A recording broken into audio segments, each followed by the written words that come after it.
नमस्कार, प्रणाम दोस्तों। आप लोग देख रहे हैं Tinku studio films news reporters और मैं हूं आप लोगों के साथ टिंकू न्यूज रिपोर्टर। बहुत दिनों से दोस्तों मैंने वीडियो नहीं बनाया था क्योंकि तबीयत ठीक नहीं चल रहा था, लेकिन अब लगातार वीडियो चलेगा। और आज मदारपुर फील्ड में पप्पू यादव का आगमन हुआ और उन्होंने जनता से क्या क्या वायदे किए कि हमारी पार्टी अगर जीतती है तो हम क्या क्या करेंगे।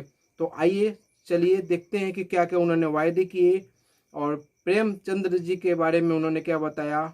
चलिए आइए देखते हैं।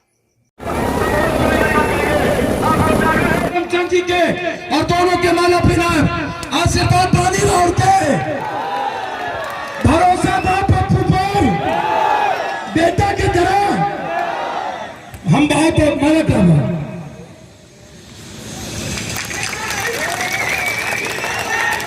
हम विश्वास दिलावा तनी चंद्रशेखर जी घर आयल बारा अभी धक्का देते रंग पैर हमरा लगा था कि एक बार मिल लीजिए नहीं चंद्रशेखर जी। हम कुछ लोग भाजपा से शामिल संजू भी मंच पर है, जो लोग भाजपा से शामिल हुए हैं। त्रिलोकी मुखिया जी डुबरा, हैप्पी सिंह जी भाजपा, राजू सिंह, चंदन सिंह, भिखारी सिंह जी, कुंदेव जी राजन, अमोस राय, बादल सिंह भाजपा, दीपक कुमार लखनऊ, सलेश यादव युवा, ये सब लोग कहाँ हैं? आप जाइए मिल लीजिए सर आइए, सब लोग आए जाओ, जोर से एक बार ताली बजा दीजिए। लोग ज्वाइन करना है पूजा करते आशीर्वाद पाना पप्पू यादव का बेटा बनेगा ना।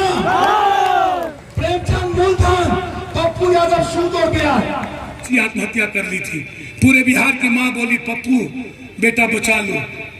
7 ट्रेन और 3 ट्रेन बन लो, 11 ट्रेन में बिहार के हर बेटी को लेके उसके मां तक पहुंचाए और लड़े नीतीश से। नीतीश के बाद भी मैंने कहा मरना मैं पसंद करूंगा, लेकिन एक एक बेटी को उसके मां तक पहुंचाऊंगा, और मैंने पहुंचाया। जब हम बिहार आए तो सादा मजदूर भूखा था, पूरे जगह खाने की व्यवस्था। हम दिल्ली में 76 दिन लड़ते रह गए और प्रेमचंद ने पप्पू यादव का बेटा बनके आपके यहाँ भी और पटना में एक एक लोगों को इसने खाना पहुंचाया। एक एक लोगों। उस दिन क्यों नहीं कोई था? तब क्यों नहीं कोई? लालू यादव, नीतीश और नरेंद्र मोदी। तब पप्पू यादव क्यों? कोई भी यूथ के बीच में कोई घटना घटी। क्या हुआ नीतीश कुमार? क्या हुआ मनरेगा का 11 करोड़? क्या हुआ जल नल योजना? क्या हुआ 24,000 करोड़ का हरियाली यात्रा? क्या हुआ 8,400 करोड़ का क्वारंटाइन का पैसा? क्या हुआ 7 निश्चय का पैसा? क्या हुआ 1,60,000 करोड़ मोदी जी का? क्या हुआ जीएसटी का पैसा? क्या हुआ स्मार्ट सिटी? क्या हुआ गंगा नमामि मिशन? क्या हुआ 2 करोड़ नौकरी? क्यों हिंदुस्तान के गरीबों की जिंदगी तबाह हो गई? क्यों यूथ की जिंदगी तबाह हो गई? क्यों यूथ पे चर्चा नहीं होती है? क्यों गरीबों के घर पे चर्चा नहीं होती? क्यों बेटियों के सुरक्षा पर चर्चा नहीं होती? क्यों जात पात? क्यों गाली गलौज? ये पप्पू यादव का सवाल है। कहां है प्रतिज्ञा पत्र? मैं मोदी नहीं हूं, ये मेरा प्रतिज्ञा पत्र है ये, और मैंने इसमें एफिडेविट दिया है। ये कोर्ट का दस्तखत है मजिस्ट्रेट पे। मैंने साफ शब्दों में कहा मुझको नहीं चाहिए पैसा। अमेरिका छोड़ के इसलिए नहीं आया था कि हमको कुछ चाहिए। मुझे राजनीति नहीं आती, मैं आपका बेटा हूं। मैंने एफिडेविट दिया, यदि बिहार की जनता 3 साल में पप्पू को बेटा की तरह मौका दिया, एशिया का नंबर 1 बिहार नहीं बना, दोबारा राजनीति कभी नहीं। मैंने साफ लिखा है कि एक भी गरीब का बेटा मजदूरी नहीं करेगा 18 सालों तक। जहां पप्पू यादव का बेटा पढ़ता है वहीं गरीब का बच्चा पढ़ेगा, साफ। और 18 सालों तक उस माँ बाप को 4,000 रुपया पप्पू यादव के अकाउंट से, सरकार के अकाउंट से जाएगा, ताकि उसके बच्चे और माँ बाप को चिंता करने की जरूरत नहीं पड़ेगी। 18 साल इंटर जिस जाति धर्म वर्ग का लड़का इंटर और कर लिया बेटा बेटी और वो गरीब है, आगे नहीं पढ़ सकता, वो जितना पढ़ना चाहेगा पप्पू यादव की सरकार 8,000 रुपया तब तक देगा जब तक वो बच्चा पढ़ेगा, आगे बढ़ेगा, उसके अकाउंट में डालेगा, उसके अकाउंट में। जैसे ही इंटर कर लेगी बेटी और बेटा, बेटी को स्कूटी और बच्चों को एक मोटरसाइकिल पप्पू यादव की सरकार की तरफ से मिलेगा ताकि वो आगे बढ़े हर परिस्थिति में। 2.5 लाख रुपया कोचिंग में लगता है साल में। एक भी गरीब परिवार अपने बच्चों को कोचिंग नहीं दे सकता। जिस रात हम आएंगे उसी रात दस्तखत करेंगे और गरीबी रेखा के नीचे 2 बीघा से नीचे ठेला, टमटम, रिक्शा, सब्जी, छोटा दुकानदार, जो भी गरीब का बच्चा है मिडिल क्लास, उसके बच्चों को 2.5 लाख रुपये का कोचिंग पप्पू यादव की सरकार कराएगा। 1 रुपया आपको नहीं मिलेगा, 1 रुपया। जो लोग रोजगार करना चाहेंगे, जो घर में बैठे हैं इंटर से एमए, चाहे मुर्गी फार्म, अंडा, दूध, टेम्पू लेगा, लेथ मशीन चलाएगा, चाहे मछुआरा, चाहे मछली पालन, मेरी सरकार की गारंटी पर हर यूथ को 2 लाख से 10 लाख, जो 2 लाख लेना चाहेंगे 2 लाख, जो 10 लाख लेना चाहेंगे 10 लाख हम लोन देंगे। और लोन में 1 रुपया सूद ब्याज नहीं लेंगे, 1 रुपया। मेरी बात गौर से सुनिए सर, जिंदगी बदलिए सर। तबाह हो गया ये बिहार। 95% लोग होंगे जिसके जेब में 100 रुपया यहां नहीं होगा, 50 रुपये वाले लोगों की संख्या होगी। अपनी बहन के लिए वो समोसा नहीं खरीद सकता, लेकिन हम जात पात करते हैं। हम लोन इसलिए देंगे कि 3 साल में वो यूथ अपना व्यापार को तरक्की कर ले और 3 साल के बाद सिर्फ मूलधन बैंक को लौटा दे, 1 भी ब्याज सूद 3 साल के बाद पप्पू यादव की सरकार देगी 2 लाख से 10 लाख। और 3 साल तक हमें 1 रुपया नहीं लेंगे। 3 साल पहले आप अपने को एस्टेब्लिश कीजिए। ये नहीं कि लोन देते पैसा दो, नहीं, किसी कीमत में। 2003 साल के अंदर एक परिवार को 20,000 की रोजगार की गारंटी, और जब तक रोजगार नहीं देंगे तब तक हर यूथ जो इंटर से एमए किया हुआ बैठा हुआ है बेटी, 6,000 रुपया उस यूथ की जिंदगी को संवारने के लिए पप्पू यादव की सरकार उसके अकाउंट में डालेगी ताकि उसको कोई अभाव नहीं लगे। यह है पप्पू यादव की लड़ाई। किसान, बटेदार, दहियारी मजदूर और बंधुआ मजदूर और छोटा किसान का फसल पप्पू यादव की सरकार, यहाँ बड़ी मंडी और शीतलगिरी बनेगी। मंडी आते ही शुरू करेंगे। एमएसपी न्यूनतम नहीं होगा, किसान का फसल पप्पू यादव की सरकार खेत में ही खरीदेगा, बिचौलिया और दलाल नहीं खरीदेगा। जितनी लागत किसान की लगेगी उसका 15% बढ़ा के उसका अनाज खरीदेंगे और अंबानी को मेरी सरकार बेचेगा। आपको किसी दलाल और बाजार में जाने की जरूरत कभी नहीं। यह है पप्पू यादव की लड़ाई। दुनिया का नंबर 1 एजुकेशन और हेल्थ होगा।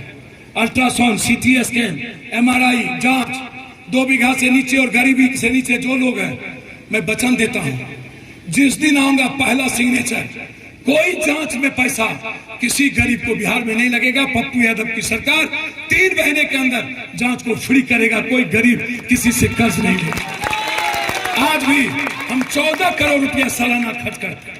किडनी, कैंसर, ब्रेन ट्यूमर और हार्ट का इलाज 2 बीघा से नीचे जिस जात का होगा, ऊंची जात, पिछड़ी जात, दलित, मुसलमान, सभी मेरे खून है। कोई भी गरीब कोई जात नहीं हो सकता। किडनी, कैंसर, ब्रेन ट्यूमर का इलाज पप्पू यादव की सरकार या तो सिवान में, या तो छपरा में, या नहीं तो पटना में, दिल्ली जाने की जरूरत किसी को नहीं पड़ेगी, फ्री करेगी। 600 रुपया पेंशन नहीं होगा। आते ही पहला सिग्नेचर। निजी क्षेत्र में आरक्षण, चाहे वो ऊंची जात गरीब हो उसके लिए भी, चाहे वो दलित का परसेंटेज कर देंगे। जिसका जितना आरक्षण है निजी क्षेत्र में पप्पू यादव आरक्षण को लागू करेगा। और साथ साथ जिस दिन हम आएंगे उस दिन 600 रुपये का पेंशन 3,000 हर बूढ़ा बूढ़ी के लिए करेंगे। 28 तारीख को हर घर पर पेंशन हम पहुंचाएंगे, किसी को ब्लॉक जाने की जरूरत नहीं। ये लड़ाई है पप्पू यादव। 60 केजी आटा, 40 केजी चावल, 20 किलो आलू, 5 किलो दाल, 1 लीटर तेल हर गरीब के घर पर जो गरीबी रेखा के नीचे है। 28 तारीख को मातृशक्ति के रूप में पप्पू यादव का वो सामान माँ को और बहन को पहुंच जाएगा, ताकि बिहार में कोई भूखा ना सोए। ये लड़ाई है पप्पू यादव। पप्पू यादव की लड़ाई बहुत क्लियर है। 2 BHK 1 BHK का पक्का का मकान 2 साल के अंदर, जो भूमिहीन है, जो इस जगह जिसका दुकान है घर नहीं है, भूमि व्यवस्था करके जितना खास महल की जमीन है पप्पू यादव उसको फ्री होल्डिंग करेगा। और सब गरीब को पप्पू यादव 2 साल के अंदर 1 BHK का पक्का मकान नहीं दिया तो मैं राजनीति छोड़ के चला जाऊंगा, लेकिन कोई बेगर पक्का मकान के नहीं रहेगा। ये मेरी लड़ाई है। मेरी लड़ाई हर 4 पोल के बाद शेल्टर हाउस, हर 4 पोल के बाद CCTV कैमरा। पप्पू यादव के घर में मियाँ बीबी को छोड़ दीजिए, मुख्यमंत्री के ऑफिस में, कलेक्टर के चैम्बर में, CEO के चैम्बर में, यूनिवर्सिटी के VC के चैम्बर में, जहाँ कॉलेज में बच्चा पढ़ता है वहाँ CCTV, स्कूल में CCTV, हेडमास्टर के ऑफिस में CCTV, थानेदार के यहाँ CCTV, मुंशी के यहाँ CCTV, अस्पताल में CS के यहाँ CCTV, डॉक्टर जहाँ जांच करता है CCTV, मैंडेटरी होगा बाजार के हर दुकानदार के आगे CCTV।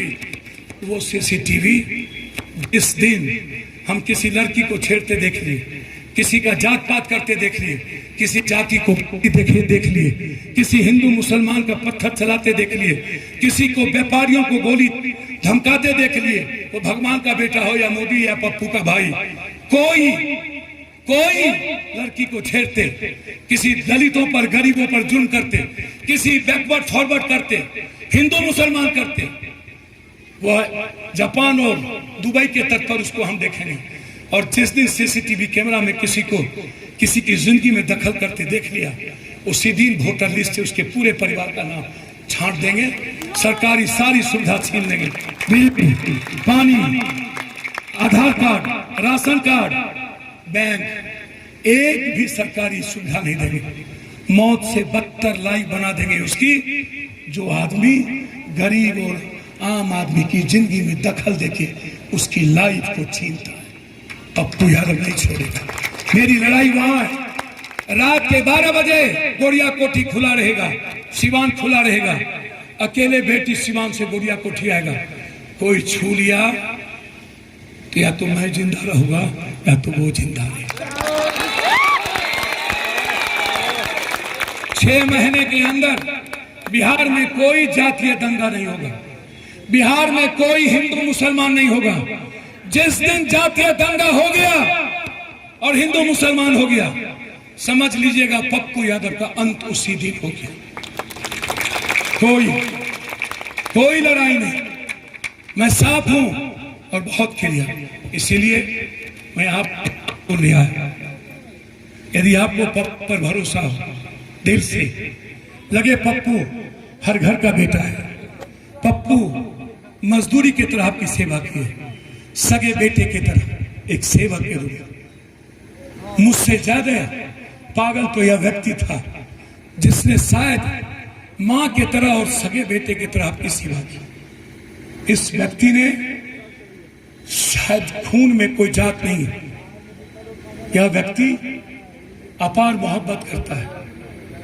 पटना का बार पहुंचा रहे थे, 19 लाख लड़कों को रोटी पहुंचा रहे थे, और यह व्यक्ति कभी नहीं सोया। 19 दिन पप्पू यादव के छाए की तरह मेरी मदद करता रहा, कभी नहीं। शेल्टर हाउस में हम पर बम चला, मुजफ्फरपुर में इस व्यक्ति ने बचाया। मगध में हम पर गोली चली पानी के सवाल पर 300 किलोमीटर, इस व्यक्ति ने बचाया। चिमकी बुखार में 300 दलित मर गए, इन्होंने 22 दिन तक घर नहीं लौटा। मैं उनको आपको, यह व्यक्ति सिवान में जब